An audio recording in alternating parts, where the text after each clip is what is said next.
Hi everybody, Father Bill Holsinger here, and this is your Friday Reflection. I'm trying a little bit more technology for this particular episode. I'm using a gimbal, so if the camera goes cattywampus on me, I'm blaming that. Even though you should probably blame the user. Well, hey, I'm wearing my beaver colors, as you can probably see, and let's see if I can actually get you to see Snickers here. There's Snickers. And we're both wearing our beaver gear. Come on, buddy.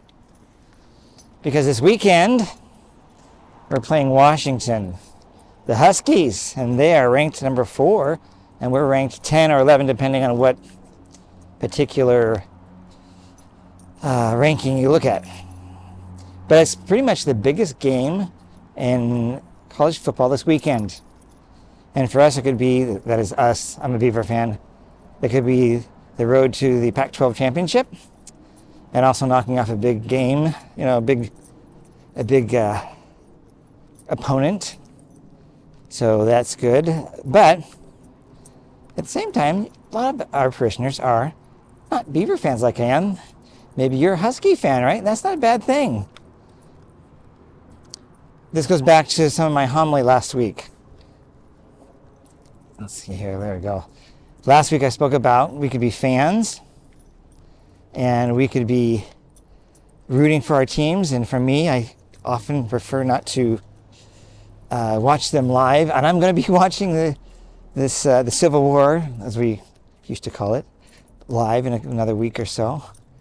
And I was not going to be happy about that. I was going to be with friends. I love being with friends. But the struggle for me is going to be watching it live. Because I'm going to get excited. And I love the competition of sports. I love all of that. But for me, sometimes it can get too much. It can be a place where I become too competitive. My well-being is too wrapped up in whether my team does well or not. Because, of course, I want them to do well. This is they're no longer really the Pac, well, they're effectively technically they're Pac-12 still, but they are now the Pac-2 with Washington State and the Beavers. And you can say there's a little righteous indignation on my part because the other teams have launched out of the Pac-12 for the next year. Lots to say about that, but one thing is not to blame the coaches necessarily, or it's definitely not the players, right? The players are just trying to play football, do the best they can. And of course, some of them are looking for potential of getting NFL status after college time, right? After their collegiate years. But anyhow, so it's a big game for lots of reasons. This will be the last Pac-12 team or game at Reser Stadium. Who knows what it'll be in the next year or so. Next year will be, who knows how they'll reconfigure themselves. Okay, all of this, wrapping this into some kind of big reflection. And that is, how important is all this?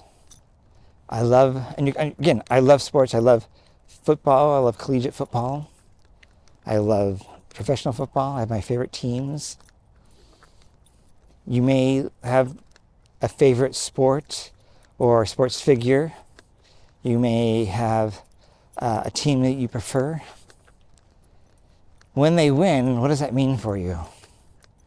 For me, what does it mean for me?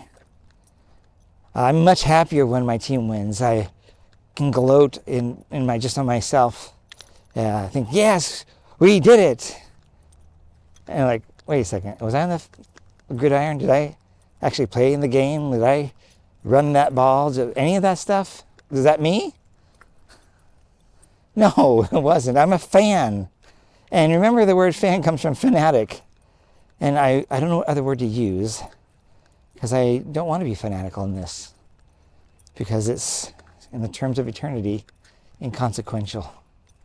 That is, who wins and who loses.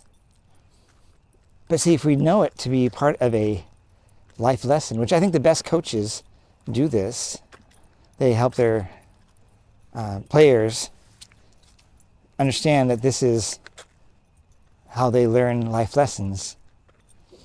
How then do we do that when we're not the players? When we're fans? Whoop. Come on, gimbal. There we go. How do we do this when we're just fans? We have to have this perspective. I know I do. I need the perspective of it's supposed to be fun. It's supposed to be recreational. A diversion. A healthy one. There's all these dogs. My dog is going crazy right now. He's like, what is that? What is that? All these dogs. Squirrel. As you know, football is kind of now the new pastime, where baseball used to be the American sport. I think football has kind of replaced that. Problem is, are these sports religion to us? This is a tough question, because our lives reveal what's important to us. The time we spend with something reveals what our loves are. We may say, I love my family, but we're never there. And that may be a dilemma for those who have a job that pulls them away. But do we say we love does our behavior say we love our work? Come on. Love our work instead.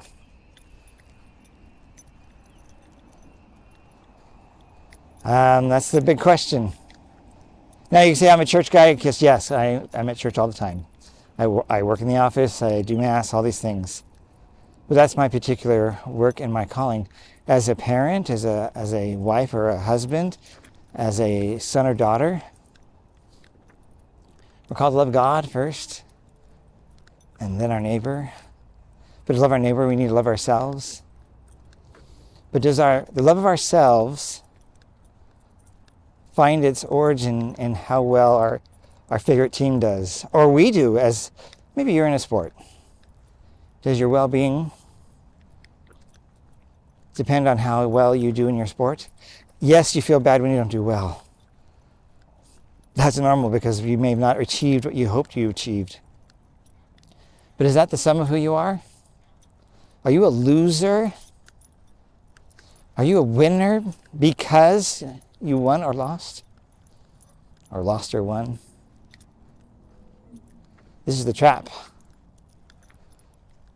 Our identity is not wrapped up in all of that. The scriptures tell us that we are God's children now. And what we shall become has not yet been revealed.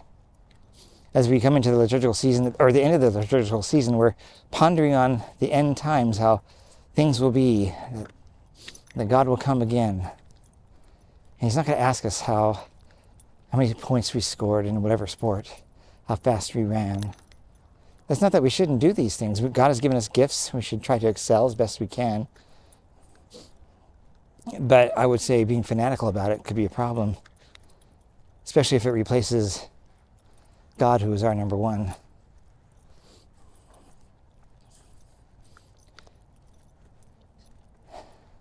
Tough stuff. I'm not saying I'm perfect at this. I struggle as a fan, and I'm trying to be a fan in a way that allows me to be balanced. And I think of St. Benedict, who talks about moderation in all things. And we have moderation. That is, enjoy the sport for what it is, a sport, and help us be then, because of that sport, running the race of life, so that we may love those around us, love God, love our neighbor, love ourselves, but then go into the world and love others, help others, share the gospel, share what ultimately is most important, that God has come with his Son, who has already won the battle and has invited us to join him in his kingdom. We hear in the scriptures that the kingdom is amongst them. This is what Jesus told today. This is Thursday, in the morning mass Thursday. We were hearing how the kingdom of God is among them. Don't look for there it is or here it is. It was among them, because the king was among them. That was Jesus. In our case, we can say that when we come to Mass. Why? Because Jesus is in the Eucharist, and when we receive him, we receive the King. In another week, we'll be celebrating Christ the King of the universe. And in that, we receive him in the Eucharist. And he's calling us to share this good news about his salvation, or his death and resurrection for us and our salvation. So I want to encourage you, if you're in a sport, please do it well. I'm not saying we shouldn't. I am a big sports fan, and I hope that through the sports we learn how to win and lose well, to be good sports. I look, when I watch football games or whatever, well, I look for good plays. I also look for good sportsmanship and people who, after they maybe they tackled somebody well, they also help them up or pat them on the back or whatever, helmet, and say good job. Or even if they got juked out and they were, you're on the defense and they failed in their effort to stop a pass or something, that they would congratulate the guy that beat them, like, hey, that was good, you got me on that one. I think these are the lessons we need to learn, because we live in a world, and I think, right, we can all relate to this, that there's lots of divide, a lot of division in our world. And sports can divide us, but if it does, that is the most pitiful thing possible, because we're talking about a game. A game should never divide us. If anything, it should join us together. And can we be good winners and good losers? Congratulating the winners. And yeah, maybe there's things that weren't fair, the calls weren't right, and these are games between human beings, and the refs or the umps are human beings. It's sad that some of these refs have to leave the playing field and have even security, because fans are truly fanatic. If we're going to be fanatical or really keyed on something that is most important, I would hope it would be our faith. I hope that it would be not our sports, not our favorite teams, our favorite players, not that, so we wouldn't have idols, that we'd place God in our heart and make him number one. This is an ongoing battle for all of us, because there's so many things that attract us, myself included, that distract me from what's most important. Think on these things, and I'll see you this weekend. Father Anthony's offering the homily, and again, we will mix up the masses, who's doing which one. And think about, what are you fanatical about? Or what sports do you enjoy? And I want you to enjoy them. We should enjoy these things for what they are, not for what they're not. Don't make them idols, so that we can enjoy. Because, hey, as a Beaver fan, and another week, it's not Washington I'm worried about. It's going to be the Oregon Ducks. And if you're a Duck fan, right, you're going to be rooting for your team. And this should never divide us. We should be, you could say, platypuses in a way. And that may go against some of people's thinking, but to be against other people that are not doing evil, it makes no sense. To cheer at people and boo them, I don't find that to be Christian. I don't find that to be good sportsmanship either. So in the next week, and we approach Thanksgiving, let's be thankful for all the things that have been given to us. If you're going to be watching football or any sports, enjoy them for what they are. And thank God for the ability that we can do all these things in our country and in our lives.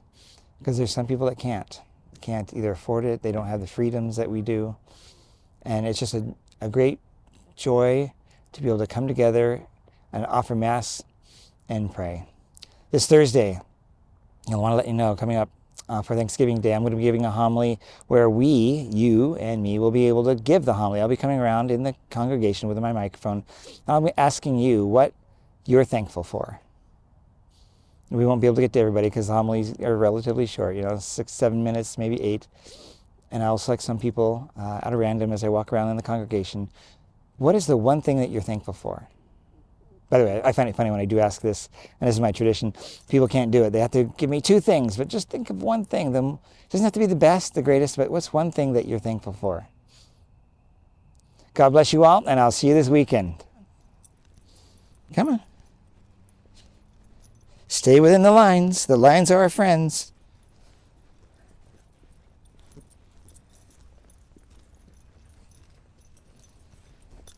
Hey, this gimbal's pretty good.